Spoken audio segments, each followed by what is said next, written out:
चलिए सीधा 1896 की एक ऐसी खौफनाक घटना से शुरुआत करते हैं जिसके बारे में शायद ही कोई बात करता है।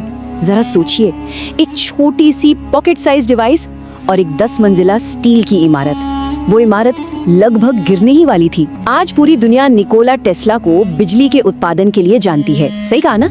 लेकिन उनके कुछ ऐसे आविष्कार भी थे जिन्हें इतिहास के पन्नों में बहुत ही खामोशी से दबा दिया गया, और ये छोटी सी डिवाइस उन्हीं में से एक थी। उस दिन कंस्ट्रक्शन साइट पर जो हुआ, मजदूर ऐसे भागे जैसे कोई बहुत भयानक भूकंप आ गया हो। इस छोटी सी डिवाइस की ये अकल्पनीय ताकत टेस्ला के उस बहुत ही मशहूर दर्शन को पूरी तरह से साबित करती है। उनका मानना था कि अगर ब्रह्मांड के रहस्यों को समझना है तो ऊर्जा, फ्रीक्वेंसी और वाइब्रेशंस के नजरिए से सोचना होगा। उनके लिए दुनिया की हर एक चीज इन्हीं 3 चीजों से जुड़ी थी। अगर आप इसे समझ लें तो लिटरली कुछ भी असंभव नहीं है। तो अब सवाल ये उठता है कि आखिर ये खौफनाक अर्थक्वेक डिवाइस या भूकंप लाने वाली मशीन काम कैसे करती थी? इसके पीछे का विज्ञान क्या था? एक बात साफ कर दूं, टेस्ला का इरादा कोई विनाशकारी हथियार बनाने का बिल्कुल नहीं था। उनका असली मकसद कुछ और ही था, जो बहुत ही दिलचस्प है। आइए इसे थोड़ा गहराई से समझते हैं। इसे समझने के लिए जरा सामान्य ध्वनि तरंगों यानी साउंड वेव्स के बारे में सोचिए। वो कैसे ट्रैवल करती हैं? हवा के माध्यम से, राइट? लेकिन टेस्ला का कॉन्सेप्ट एकदम अलग था। उन्होंने हवा के बजाय ठोस जमीन को चुना। उनका आइडिया था कि खास तरह के वाइब्रेशन को सीधे जमीन की गहराइयों में, चट्टानों के भीतर धकेला जाए। मतलब हवा नहीं, बल्कि सीधे धरती को एक माध्यम के रूप में इस्तेमाल करना। ये उस समय के हिसाब से सच में एक बहुत ही क्रांतिकारी सोच थी। और यहीं पर बात और भी ज्यादा हैरान करने वाली हो जाती है। देखिए, हमारी ये पृथ्वी प्राकृतिक रूप से हर वक्त वाइब्रेट करती रहती है, और इसकी एक बहुत ही सटीक फ्रीक्वेंसी रेंज है, लगभग 7.83 से 33.8 हर्ट्ज के बीच। टेस्ला का ये मानना था कि अगर उनकी वो छोटी सी डिवाइस पृथ्वी की इस नेचुरल फ्रीक्वेंसी के साथ मैच कर दी जाए और उसे सेट कर दिया जाए तो पूरी दुनिया में एक महाविनाशकारी भूकंप आ सकता है। जी हाँ, एक ग्लोबल अर्थक्वेक, सिर्फ एक छोटे से पॉकेट डिवाइस से। तो ये पूरी प्रक्रिया आखिर काम कैसे करती? इसके 4 बहुत ही सरल लेकिन अहम चरण हैं। सबसे पहले, डिवाइस से एक खास वाइब्रेशन पैदा करना। दूसरा, उसे जमीन के भीतर भेजना। तीसरा, वो वाइब्रेशन चट्टानों से होती हुई आगे बढ़ेगी। और चौथा, दूसरी जगह पर रखी एक रिसीवर डिवाइस उस वाइब्रेशन को कैच करेगी और वापस उसे इलेक्ट्रिकल एनर्जी में बदल देगी।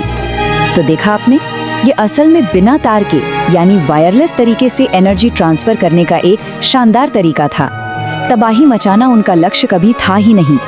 अगर ये अभी भी थोड़ा कंफ्यूजिंग लग रहा है तो चलिए इसे एक ट्यूनिंग फोक के उदाहरण से समझते हैं। मान लीजिए हमारे पास 2 ट्यूनिंग फोक्स हैं। दोनों एक दूसरे से बिल्कुल अलग हैं, डिस्कनेक्टेड हैं, लेकिन दोनों की फ्रीक्वेंसी 440 हर्ट्ज है। अब अगर एक फोक को टैप किया जाए तो क्या होगा? दूसरा फोक बिना छुए एकदम जादुई तरीके से अपने आप वाइब्रेट करने लगेगा। बस यही वो बेसिक सिद्धांत है जो साबित करता है कि फ्रीक्वेंसी का इस्तेमाल करके ऊर्जा को वायरलेस तरीके से कैसे ट्रांसफर किया जा सकता है। लेकिन जैसा कि अक्सर होता है, इतनी बड़ी वैज्ञानिक प्रगति और व्यापारिक हितों का आपस में टकराव होना ही था, और यहीं से ये अद्भुत विज्ञान एक ऐतिहासिक संघर्ष में बदल गया। एक ऐसा मोड़ जहां एक तरफ थी पूरी दुनिया को बदल देने वाली तकनीक और दूसरी तरफ थे एकाधिकारवादी वित्तीय हित। इस कहानी में उस समय के बहुत बड़े फाइनेंसर JP मॉर्गन की बात आती है। शुरुआत में मॉर्गन ने टेस्ला के इस वायरलेस ट्रांसमिशन प्रोजेक्ट के लिए $1.5 लाख की भारी भरकम फंडिंग दी थी। इसी पैसे से टेस्ला ने कोलोराडो में अपना वो मशहूर 180 फीट लंबा टावर खड़ा किया था। लेकिन जैसे ही मॉर्गन को यह एहसास हुआ कि अगर पृथ्वी के वाइब्रेशन से दुनिया को मुफ्त ऊर्जा मिलने लगी तो उनके तांबे के तारों और इंसुलेशन के विशाल साम्राज्य का क्या होगा? वो तो पूरी तरह बर्बाद हो जाएगा। नतीजतन उन्होंने न केवल फंडिंग वापस ले ली, बल्कि बाकी निवेशकों को भी टेस्ला का समर्थन करने से रोक दिया।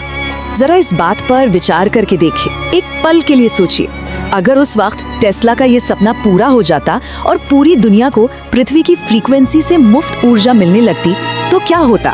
तेल की, पेट्रोल डीजल की वैश्विक मांग शायद कभी इतनी बढ़ती ही नहीं। पिछले 150 सालों में जीवाश्म ईंधन यानी फॉसिल फ्यूल्स को लेकर दुनिया भर में जितने भी युद्ध और संघर्ष हुए हैं, शायद उनकी नौबत ही नहीं आती। हमारी दुनिया का पूरा इतिहास आज कुछ और ही होता। खैर, वायरलेस ऊर्जा का सपना तो अधूरा रह गया, लेकिन बात सिर्फ यहीं खत्म नहीं होती। वायरलेस एनर्जी के इस महान सपने के अलावा भी टेस्ला के दिमाग में भविष्य की अनगिनत तस्वीरें थीं। उन्होंने कई और ऐसी क्रांतिकारी तकनीकों की कल्पना की थी जिन्हें या तो कभी आगे नहीं बढ़ने दिया गया या फिर खामोशी से दुनिया की नजरों से छिपा दिया गया। उदाहरण के लिए उनके ब्लूप्रिंट्स में एक ऐसा सामूहिक विनाश का हथियार शामिल था जिसे डेथ रे कहा गया। इसकी ताकत का अंदाजा आप इसी बात से लगा सकते हैं कि ये 50 मिलियन वोल्ट की ऊर्जा पैदा कर सकता था। 50 मिलियन वोल्ट मतलब आसमान से गिरने वाली सामान्य बिजली से लगभग 166 गुना ज्यादा ताकतवर, और वो भी हजारों मील की रेंज के साथ। इसके अलावा एक थॉट कैमरा का भी विचार था, एक ऐसा कैमरा जो सीधे इंसान के ख्यालों की तस्वीर खींच सके। सुनने में किसी साइंस फिक्शन फिल्म जैसा लगता है ना, लेकिन इसी शानदार विचार ने ही अनजाने में 1895 में एक्सरे मशीन के आविष्कार की नींव रखी थी। आधुनिक दुनिया को इतने सारे आविष्कार देने वाले, पूरी की पूरी इंजीनियरिंग को एक नई दिशा देने वाले इस महान जीनियस का अंतिम समय कैसा रहा होगा। बदकिस्मती से उनका अंत बहुत ही दुखद और कई अनसुलझे सवालों से भरा रहा। उनका आखिरी वक्त बेहद गरीबी और गुमनामी में बीता। हालात इतने खराब थे कि अंत समय में उनके पास अपने होटल का बिल चुकाने तक के पैसे नहीं बचे थे। 7 जनवरी 1943 को वो अपने होटल के कमरे में मृत पाए गए। आधिकारिक तौर पर इसे एक प्राकृतिक मृत्यु बताया गया, लेकिन असली रहस्य तो इसके बाद शुरू होता है। उनकी मौत के ठीक बाद सरकार ने अगले 1 दशक तक उनके सारे शोध और उनकी सारी संपत्ति को जब्त करके गुप्त फाइलों में बदल दिया। इससे एक ऐसा शक पैदा हुआ जो आज तक खत्म नहीं हुआ है, और आज वर्तमान दिन तक वो वायरलेस बिजली का असली फॉर्मूला एक बहुत बड़ा रहस्य ही बना हुआ है।